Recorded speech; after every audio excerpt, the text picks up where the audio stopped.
Come here. Look. Did you see it? The engine is shaking like crazy. Do you know why? Actually, it is caused by too much carbon on the oxygen sensor. Let's take it apart and have a look.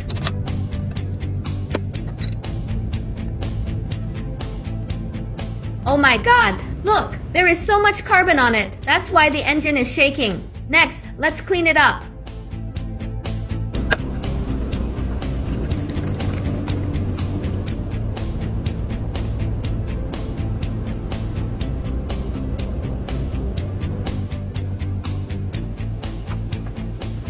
Okay, now it's cleaned up.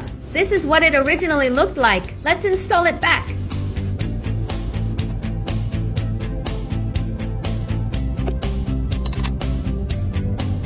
Now it's installed. Next, I'll get in the car and start it. Let's see if the engine still shakes. Let's go. Let's start the car. Okay, let's go to the front. Try it again.